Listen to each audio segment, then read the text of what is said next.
मुझे उम्मीद है कि आप सभी वज़ीरक्स यूज़ करते होंगे और आपको सबसे बड़ी प्रॉब्लम जो आई होगी वो ये है कि आपने पैसा डिपॉजिट तो कर दिया वज़ीरक्स के ऊपर, लेकिन उसको विड्रॉ नहीं कर पा रहे हो। जी हाँ दोस्तों, अब ये सबसे बड़ी जो प्रॉब्लम है वो क्लियर कर दी गई है।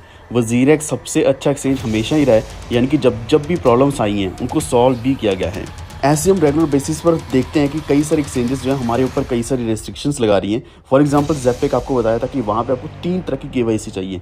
500 रुपये देकर आपको केवाईसी करनी पड़ेगी। कुछ एक्सचेंजेस 1000 रुपये ले रहे हैं केवाईसी करने के लिए, और कुछ एक्सचेंजेस का जो ट्रेडिंग फ़ी है वो बहुत ज़्यादा हो चुका है, जो कि लगभग 0.5% से ऊपर जा चुका है। इसी के साथ हम TDS भी 1% दे रहे हैं। लेकिन वज़ीरक्स ने अनाउंस ये भी कर दिया है कि वो ट्रेडिंग कॉम्पिटिशन हमें देंगे, जिसमें या तो फ़ीस बहुत कम रखी जाएगी या फिर फीस को बिल्कुल ज़ीरो कर दिया जाएगा, खासकर इन ट्रेडिंग कॉम्पिटिशन्स के टाइम पे। तो बहुत सारी नई अपडेट्स हैं वज़ीरक्स को लेकर। इसी के साथ जो जियो है वो भी अभी ब्लॉकचेन में एंटर करने वाला है। तो कई सारे अपडेट्स मैं आपके साथ शेयर करने वाला हूँ इस वीडियो में। तो अगर आप भी वज़ीरक्स यूज़ करते हैं तो आपके लिए इंपॉर्टेंट वीडियो होने वाला है। वीडियो को अभी से लाइक कर दो, चैनल पर पहली बार आए तो प्लीज़ सब्सक्राइब करके बेल आइकन दबा लीजिए। बाकी अपडेट्स आपको हमारे टेलीग्राम के ऊपर मिलती रहेंगी, वॉफ ट्रेड ऑफिशियल आप सर्च कर सकते हैं, या फिर आपको लिंक डिस्क्रिप्शन में मिल जाएगा, जहाँ पे मैं सारे अपडेट सबसे पहले डालता हूँ ताकि आप कोई भी अपडेट मिस ना करें। तो मैं कुछ हमारे लास्ट कमेंट्स चेक कर रहा था, तो उसके ऊपर भी यही कमेंट्स आ रहे थे कि या तो पैसा डिपॉजिट किया है तो डिपॉजिट नहीं हुआ, या फिर विड्रॉ किया तो विड्रॉ तो हो ही नहीं रहा। लेकिन इसका सबसे बड़ा सलूशन जो है वो वज़ीरक्स ने ऑलरेडी दे दिया है। पहले ये कुछ परसेंटेज के हिसाब से चला हुआ था, यानी कि 10%, 20%, 50%, 60%, यानी कि धीरे धीरे कुछ यूज़र्स के लिए इन्होंने विड्रॉल अलाउ किया था, और अभी सभी यूज़र्स के लिए विड्रॉ अलाउ कर दिया गया है। और इसी के साथ कुछ कमेंट्स ये भी आए हैं ज़ेपेक के ऊपर कि उनको भी KYC का सामना करना पड़ रहा है, कि एक तो ऑलरेडी KYC की हुई है, लेकिन वो बोल रहे हैं कि 500 रुपये हमें और चाहिए, तभी हम आपकी KYC कर पाएंगे और फिर आप फुल फ्लैश ट्रेडिंग कर पाओगे, डिपॉजिट विड्रॉल कर पाओगे। यही कुछ बड़े कारण हैं जिस वजह से हमें वज़ीरक्स जैसी एक्सचेंज के ऊपर फिर से वापस आना पड़ा। तो आप देख सकते हैं वज़ीरक्स ने एक ट्वीट डाला है जिसके ऊपर इन्होंने कहा है कि INR withdrawals to all our users have been rolled out, जो कि सबसे बड़ी डिमांड थी वज़ीरक्स यूज़र्स के लिए नहीं, बल्कि सारे जितने भी इंडियन यूज़र्स हैं जो कि वज़ीरक्स को यूज़ करना चाहते हैं और अपने पैसे को INR में विड्रॉ करना चाहते हैं। तो कुछ दिन पहले मैं भी चेक कर पा रहा था, जब नेफ्ट विड्रॉल चेक किया तो वो भी नहीं चल रहा था। इवन इंस्टेंट विड्रॉल जो कि IMPS के द्वारा होता है वहाँ पे भी नॉट अवेलेबल, टेम्प्रेरी अनअवेलेबल आ रहा था। अब ये दोनों ऑप्शंस को हटा दिया गया है और अभी एक नया ऑप्शन आया है जो है IMPS इंस्टेंट विड्रॉल, जिसके ऊपर आपके जो चार्जेस है वो 25 रुपये लगेंगे पर ट्रांजैक्शन, और टोटल आप यहाँ से 1 लाख पर डे निकाल सकते हो, जिसमें आप मिनिमम 500 रुपये विड्रॉ कर सकते हैं और मैक्सिमम ट्रांजैक्शन आपकी 25,000 की हो सकती है। 500 से लेकर 25,000 रुपये और टोटल आप 1 लाख रुपये विड्रॉ कर सकते हो। तो बहुत अच्छी बात है, अभी विड्रॉल चालू कर देंगे जो कि सभी के लिए। तो एक्चुअल में क्या है कि वज़ीरक्स ने अपना जो पार्टनर्स है, बैंकिंग पार्टनर्स हैं, उनको चेंज किया है। अब बैंकिंग पार्टनर बदलने की वजह से अभी जो पुराना नेफ्ट था, IMPS था, उनको तो हटा ही दिया गया, वो कम्प्लीटली हटा दिया गया। अभी बिल्कुल नया ऑप्शन जो है वो है अगेन IMPS के इंस्टेंट विड्रॉल।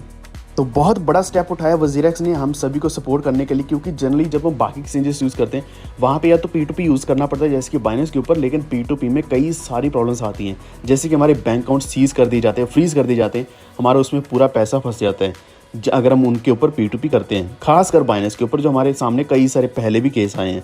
लेकिन वज़ीरक्स के द्वारा अगर हम विड्रॉ करेंगे तो ऐसी कोई भी प्रॉब्लम नहीं आने वाली, क्योंकि अगर हमारे पास ट्रस्ट वॉलेट या फिर डेक्स के ऊपर कहीं भी पैसा पड़े है और उस पैसे को अगर हम INR में विड्रॉ लेना चाहते हैं तो बेस्ट ऑप्शन यही रहता है कि हम वज़ीरक्स के ऊपर INR में विड्रॉ ले पाएँ। तो वज़ीरक्स धीरे धीरे रिवाइव हो रहा है, बहुत अच्छी बात है। इसी के साथ अगर हम बाकी कुछ एक्सचेंजेस की बात करें तो आपने पिछली बार कॉइन DCX का सुना होगा, और अभी क्या है कि कॉइन स्विच कुबेर जो है उन्होंने भी 44 एम्प्लॉयज़ को अभी ले ऑफ कर दिया, यानी कि उनको हटा दिया है। धीरे धीरे अपने स्टाफ को कम कर रहे हैं ताकि इनकी जो कॉस्ट कटिंग है वो धीरे धीरे कम करी जाए। तो लगभग 12% इन्होंने अपने एम्प्लॉयज़ को कम किया है। तो एक्चुअल में सिर्फ इन्होंने जो कस्टमर सपोर्ट टीम है सिर्फ उन्हीं को ले ऑफ किया है, उन्हीं को प्लेटफॉर्म से हटाया है, स्टाफ कम कर दिया गया है। लेकिन यहाँ पे ये कहा गया है कि 44 ऐसे मेंबर्स हैं जिन्होंने खुद वॉलंटरली अपने हिसाब से अपना ही देखते हुए उन्होंने रिज़ाइन कर दिया कॉइन स्विच से। लेकिन एक अच्छी बात यह है कि इन्होंने अपनी जो सपोर्ट टीम है उनमें से कुछ मेंबर्स को कुछ और स्किल्स डेवलप करके बाकी रोल्स में भी ऐड किया है। यानी कि एक्सचेंजेस ऐसा नहीं कि बिल्कुल ख़त्म हो रही है, लेकिन फिर भी इनको अपना स्टाफ कम करना पड़ रहा है। इसका मतलब ये है कि एक्सचेंजेस के ऊपर इतना ट्रेडिंग वॉल्यूम ही नहीं है जिससे अपना ये इनफ रेवेन्यू जनरेट कर पाएँ। जब तक रेवेन्यू नहीं होगा एक्सचेंज का तब तक ये अपना स्टाफ रन नहीं कर पाएंगे, उनको सैलरीज नहीं दे पाएंगे। और इसका सबसे बड़ा रीज़न क्या है, एक तो 30% का जो टैक्स है वो तो अलग चीज़ है, वो तो प्रॉफिट होगा तब देना पड़ेगा। लेकिन एक जो 1% का TDS है, TDS के चक्कर में कोई भी ट्रेड ही नहीं करना चाहता इन इंडियन एक्सचेंजेस के ऊपर।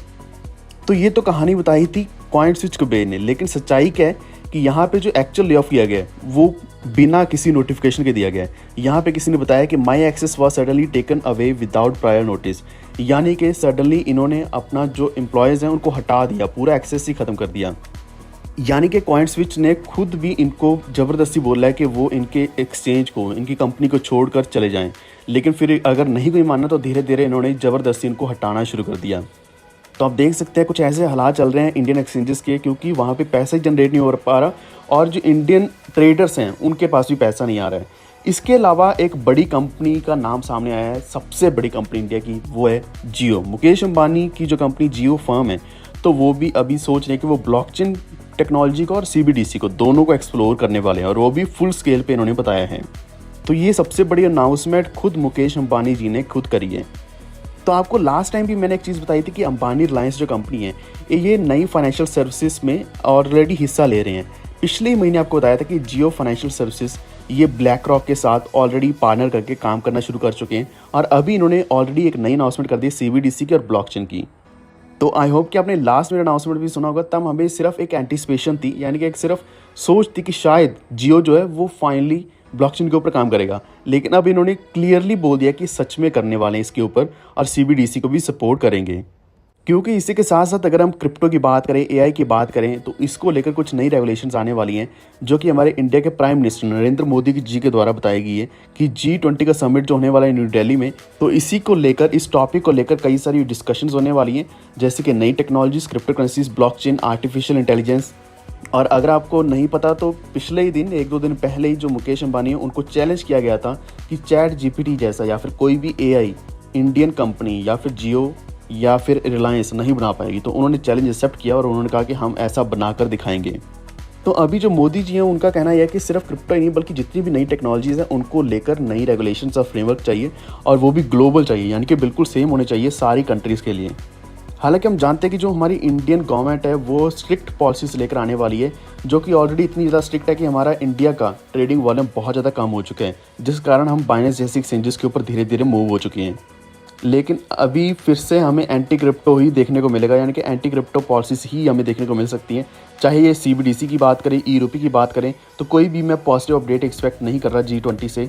बाकी आपका क्या मानना है इसके बारे में एक बार नीचे कमेंट करके ज़रूर बताएं। तो आप अभी कौन सा एक्सचेंज यूज़ कर रहे हैं? क्या वो वजीरेक्स है, कॉइनस्विच कुबेर है, CoinDCX, ज़ेप-पे? एक बार नीचे कमेंट करके ज़रूर बताना।